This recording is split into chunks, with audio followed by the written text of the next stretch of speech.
од предмалку што се обидувам да кажам.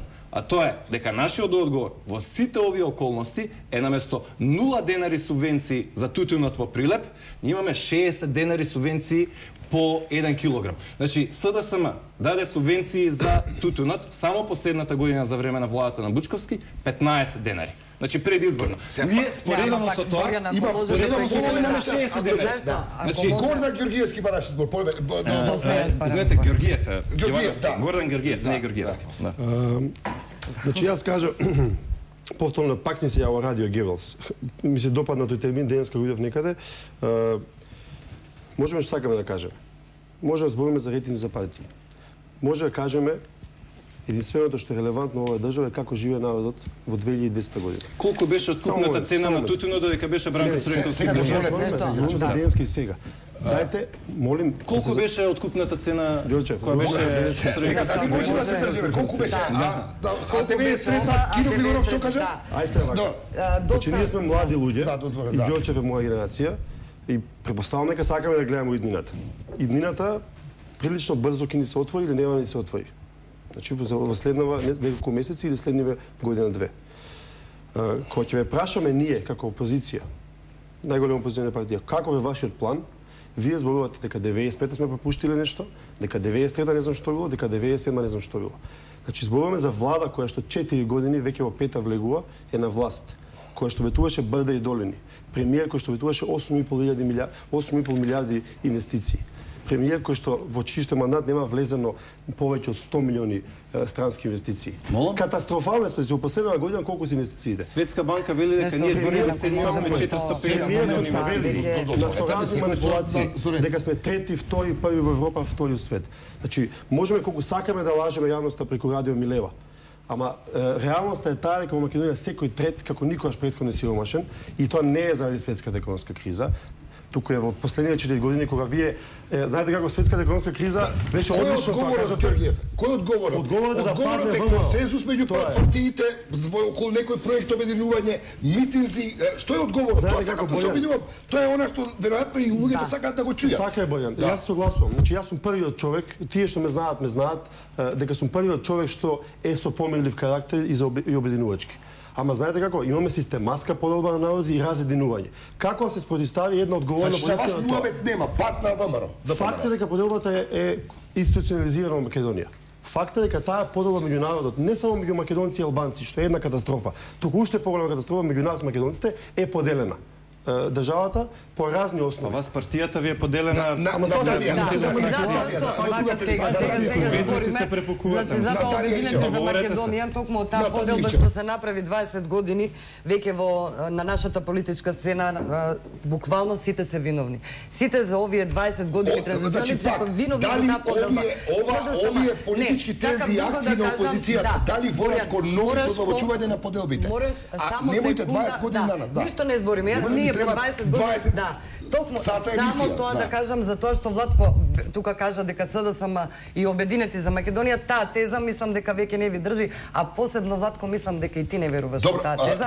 Тоа е една работа. Дали влегуваме во фаза на зголемување на јазот на поделбите меѓу граѓаните?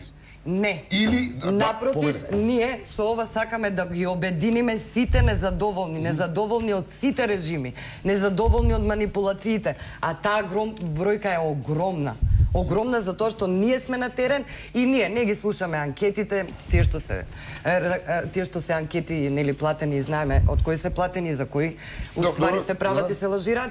Така да народот е со нас, а народот не може да издржи. Народот е тој кој што се бори за парче лепи кој што не му е дадено. Добро, и народот е тој кој што како ќе одговорите на оваа акција на опозицијата?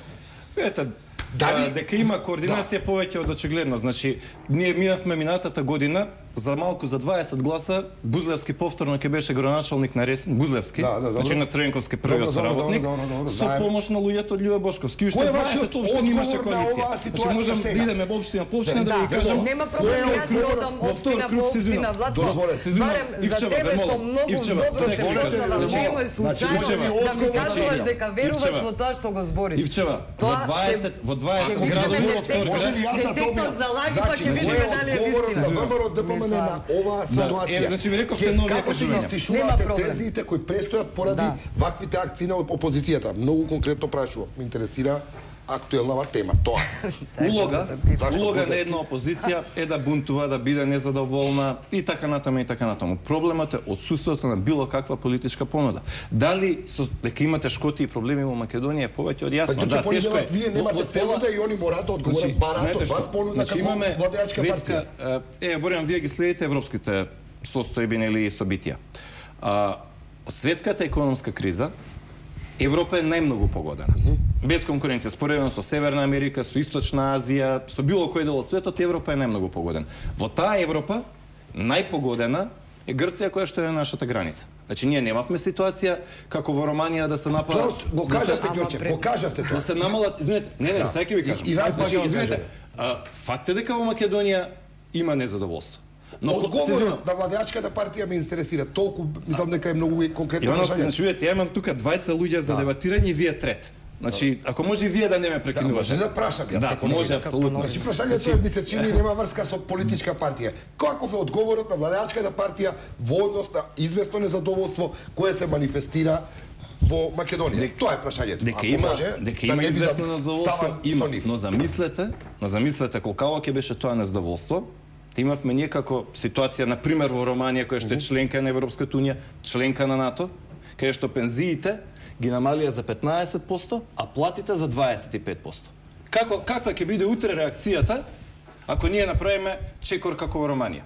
Каков ќе биде одговорот на јавноста ако ние имаме чекор како во еден куп земји, па ДДВ од 18 отиде на 23, 24 или 25%? А какви чекори направите? Значи, ние спроведовме чекори, со кои што падот на БДП во Македонија падна само за 0,7%. Значи, има тешкоти, има последици. Но последиците во Македонија, споредбено, беа меѓу најмалите. И уште една работа, која велите 400.000 невработени. Не, 400.000 невработени имаше во 2003 година, кога министри за финансии беа Петар Гошев и Никола Поповски. Сега имаме огромен број, имаме огромен број на невработени, 320.000, но бројката постепено оди надолу. 320.000 и понатаму е огромен број.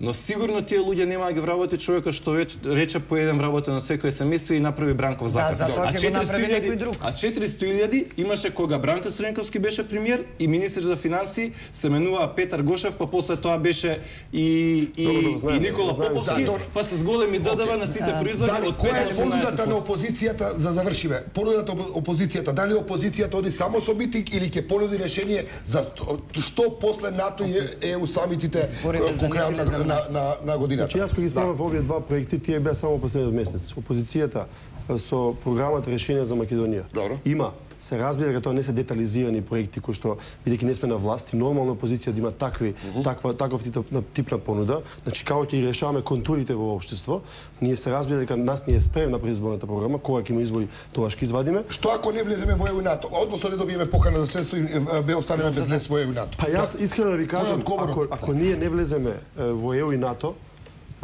тогаш целата реална одговорност ќе биде на премиерот Груевски и на владата на Република Македонија, кој што 4 години продолжувате ли со митинзите? А нема да биде ватина одговорноста? Продолжувате ли со политика, не гледате одговорност? Не само што продолжуваме, не само што продолжуваме со митинзите, продолжуваме со сите други методи. Ваквите дискусии се немаат никаква смисла бидејќи се плод на манипулации. И вчера премиерот изјавил дека ние имаме некакви скриени намери. Може би имаме скриени намери со митинзите. Немаме скриени намери, отворени намери имаме. Од нашата отворена намери да ве срушиме и да паднете од власт и да се заврши со ова најголемо зло во Македонија од 45 години. Наталија, 30 секунди. Дали бунтот вие ќе понудите некакви решенија за тоа што со Македонија по самитите на НАТО и Европската унија? Бунтот кој што е повеќе излив на бес. Ако некој повеќе упатен околу активностите на Обединети за Македонија, Обединети за Македонија не нудат ни решени, нити некои преродби, ние даваме гаранции. Гаранции подпишани лично од председателот Љубе Бошковски, со кои што гарантираме во сите сегменти.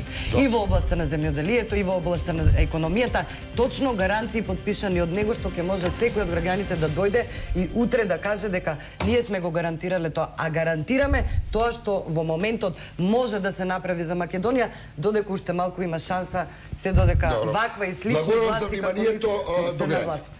гледање, поздрав до гледачите.